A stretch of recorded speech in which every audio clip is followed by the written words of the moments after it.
ربیع الاول کا برکتوں والا مہینہ آ چکا ہے۔ پوری دنیا کے مسلمان اپنے پیارے کریم آقا حضرت محمد صلی اللہ علیہ وسلم کا جشن ولادت عقیدت و احترام کے ساتھ مناتے ہیں اور منا رہے ہیں۔ اور اس سلسلے میں کیا کہتے ہیں، میں ان سے بڑا امپریسڈ ہوں، یہ دعوت اسلامی والے جو ہیں، کیونکہ میں پچھلے 1 سال سے ان کو بڑا کلوزلی فالو کر رہا ہوں۔ پہلے میں نے ان سے پودے وودے بھی کروائے ارینج اپنے گھر کے لیے، تو انہوں نے کر کے دیے، یہ بڑا انٹرسٹ لے رہے ہیں اس میں۔ پھر قربانی کے جانور، اور جو قربانی کا سلسلہ دعوت اسلامی نے شروع کیا ہوا ہے اس کا نہیں کسی سے مقابلہ۔ میرا خیال ہے کہ جتنا آپ کو ایک منٹ میں آپ کو رپورٹ مل رہی ہے، آپ کا یہ جانور ہے، یہ جا رہا ہے، یعنی قربانی کا گوشت بھی ایسا بنا ہے کہ جو کھانے میں مزہ آتا تھا، ورنہ کئی دفعہ آپ نوٹ کریں گے کئی جگہ ہم قربانی کا گوشت کھاتے ہیں تو وہ اتنا اچھا نہیں لگتا کیونکہ وہ بنا ہوا نہیں اچھا ہوتا۔ مولانا الیاس قادری جو ہے انہوں نے کیا کیا ہے، میں دیکھ رہا ہوں کہ ربیع الاول کو اس طرح سے منایا جانے کی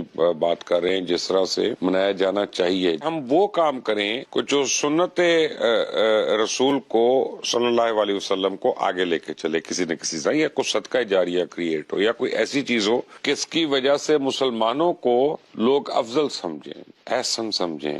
تو یہ الیاس قادری صاحب جو ہیں، ان کی جو پوری جماعت ہے، ان کی جانب سے 1500 مساجد جو ہیں اب ان کا انعقاد کریں۔ یہ تھیلیسیمیا اور خون کی دیگر بیماریوں میں مبتلا بچوں کے لیے خون کے عطیات جمع کرنے کے لیے پورے پاکستان میں بلڈ بینکس جو ہیں اور بلڈ کیمپس جو ہیں وہ لگائے جا رہے ہیں۔ آپ کو ہمیں پتہ بھی نہیں ہے کہ اس ملک میں کتنے بچے ہیں کہ جو ایک بوند خون کے لیے تڑپ رہے ہیں، اور اگر ان کو یہ خون نہیں ملتا تو پتہ نہیں وہ 6 مہینے رہتے ہیں، 1 سال رہتے ہیں۔ صدقہ جاریہ کے طور پہ یہ بلڈ کیمپس لگا رہے ہیں، اور پورے پاکستان میں جتنے تھیلیسیمیا کے پیشنٹس ہیں، جن میں ایک بہت بڑی تعداد بچوں کی ہے، اور یہ ان کو بر وقت اگر خون دے دیتے ہیں اور ان کی جانیں بچ جاتی ہیں تو آپ سوچیں کہ یہ کتنا بڑا ثواب ہے۔ اب وہ یہاں پہ نہیں رکتے، پھر انہوں نے کیا کیا کہ ربیع الاول کے ہی مہینے میں شجرکاری کاری مہم میں بھرپور حصہ لے رہے ہیں۔ یہ مجھے پتا چلا کہ مولانا الیاس قادری صاحب نے یہ احکامات دیے ہیں کہ جب 15 درخت آپ لگائیں گے تو ان کی نگہداشت بھی کرنی ہے۔ پودا آپ نے لگا دیا، اب اس کے درخت بننے تک آپ نے اس کی نگہداشت کرنی ہے۔ جو پاکستان میں اس وقت سیلاب آ رہے ہیں، جو کلائمیٹ چینج ہو رہی ہے، پوری دنیا میں ایک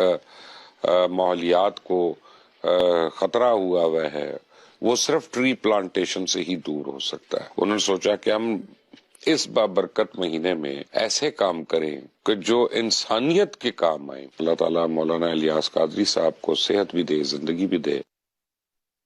ماشاءاللہ ماشاءاللہ، سینئر صحافی مبشر لقمان، سنا بہت مشہور صحافی ہیں یہ۔ تو یہ ان کے جذبات دیکھیں آپ نے، الحمدللہ یہ دعوت اسلامی ہے، اور جو بھی دعوت اسلامی کو قریب سے دیکھے گا نا تو وہ اس کے جذبات اگر پہلے کچھ مائنس تھے بھی تو پلس ہو جائیں گے انشاءاللہ۔ اللہ پاک آپ کو جزائے خیر عطا فرمائے۔ مبشر صاحب، اب آپ کی ایج آپ کے چہرے سے نظر آ رہی ہے مجھے کہ آپ بھی میری برادری سے ہیں۔ میں اب بزرگوں کو جو ہوتا ہے عمر رسیدہ ان کو اپنی برادری بولتا ہوں۔ آپ آ جائیں نا فیضان مدینہ، آپ کو اپنا مرکز بھی ذرا اپنی آنکھوں سے دیکھ لیں، کلیجہ ٹھنڈا نہ ہو تو بولنا۔ اس وقت تو ماشاءاللہ بڑی رونقیں لگی ہوئی ہے، جشن ولادت کہ کہاں کہاں سے مختلف شہروں سے عاشقان رسول آ کر یہاں جمع ہوئے، مختلف صوبوں سے، بعض تو دیگر ممالک سے بھی آتے ہیں۔ الحمدللہ، تو تشریف لیں انشاءاللہ، اپنا مرکز اپنی آنکھوں سے دیکھیں، آپ کی اپنی دعوت اسلامی۔ الحمدللہ، صلو علی الحبیب صلی اللہ علی محمد۔